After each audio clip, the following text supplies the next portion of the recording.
Bonjour chers amis, j'espère que vous allez bien. J'ai fait une vidéo, c'était hier, concernant le fait que j'ai dit j'ai donné le principe des demandes d'admission. C'est cette vidéo-là ici que j'ai postée sur YouTube où je disais, certaines personnes disaient, ouais, monsieur Aristide, j'aimerais que ma fille fasse l'université parce que c'est moins cher, je n'ai pas assez de moyens. Où je donnais les principes des demandes d'admission, comment ça se passe les demandes d'admission pour les universités ou les hautes écoles en Belgique.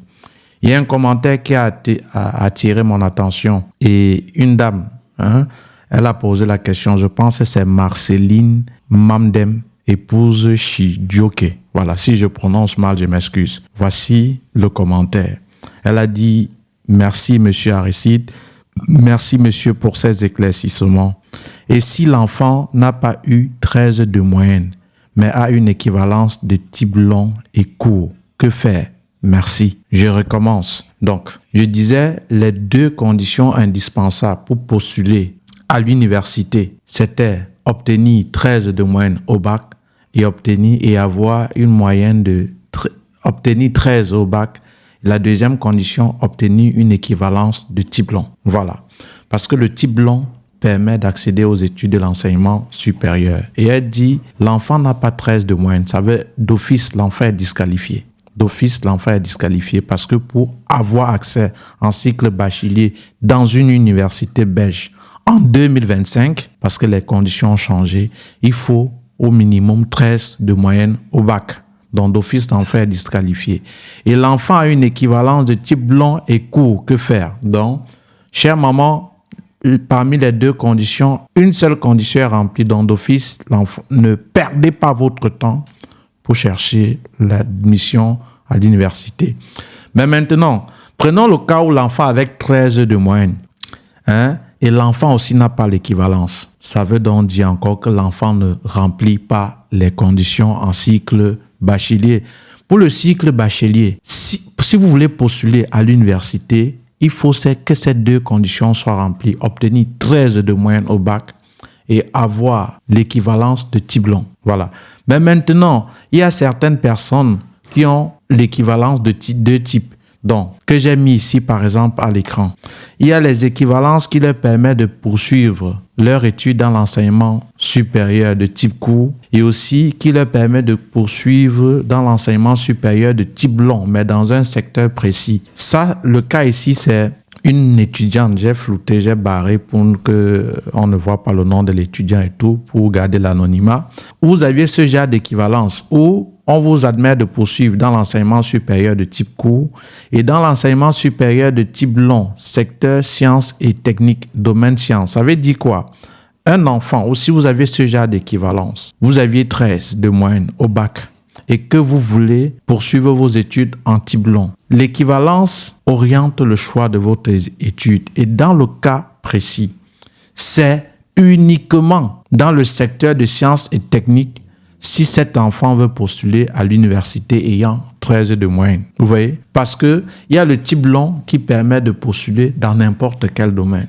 Là-bas, on dit type long, donc, et qui est équivalent à l'enseignement supérieur de type long, tout simplement. Il peut postuler un peu partout, mais je demande toujours je conseille toujours de postuler dans une formation qui a lien avec vos études antérieures parce que il y a l'entretien à Campus Belgique où il y a l'entretien où il va falloir défendre votre projet d'études. Je réponds de manière simple à la question de cette maman et j'achève la vidéo où elle me demandait, où elle posait la question à savoir, monsieur Aristide, ma fille, n'est-ce pas? Elle disait, monsieur Aristide, ma fille a eu 13, n'a pas 13 de moyenne, mais a une équivalent de type long et court. À partir du moment où une parmi les deux conditions indispensables ne sont pas remplies, d'office, ne postulez pas. Chers amis, ici, parce que déjà, comme on dit, je ne vais pas vous dire ce que vous aimez entendre.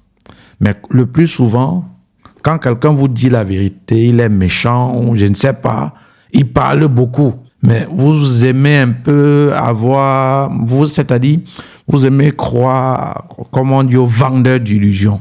Vous voyez? Ici, puisqu'il s'agit d'une procédure, d'une vie, je me dois de vous dire la vérité. de vous dire pas ce qui vous plaît, mais ce qui est vrai. À partir du moment, chère maman, que l'enfant ne remplit pas une des deux conditions indispensables pour obtenir une admission en cycle bachelier dans une université, à savoir, première condition, obtenir 13 de moyenne au bac et avoir l'équivalent du diplôme. Si l'enfant ne remplit pas une de ces conditions, ne vous engagez pas. Même si quelqu'un dit, voilà, je connais quelqu'un. Non, l'information d'hier n'est pas celle d'aujourd'hui. Il y a de cela 4 à 5 ans. Avec 10 de moyenne, on pouvait faire une demande d'admission dans une université en Belgique. Avec 10 de moyenne. Avec le temps, ils ont exigé 12.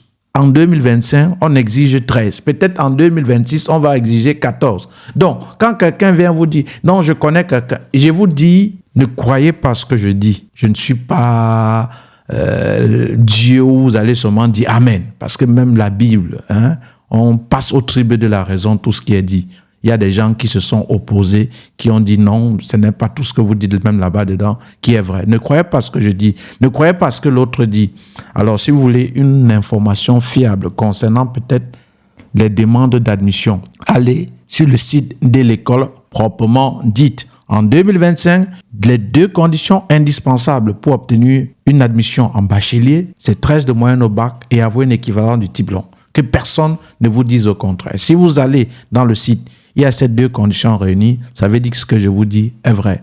S'il n'y a pas, ça veut dire que ce que je vous dis est faux. Et croyez ce qui est dans le site et non ce que un cousin, un oncle, un faiseur de papier, un charlatan doit vous dire. Voilà. Donc, c'était tout pour cette vidéo. En passant, si vous voulez faire master, c'est 14 de moyenne et vous n'avez pas besoin en ce moment de l'équivalence du diplôme. Merci et à tout de suite.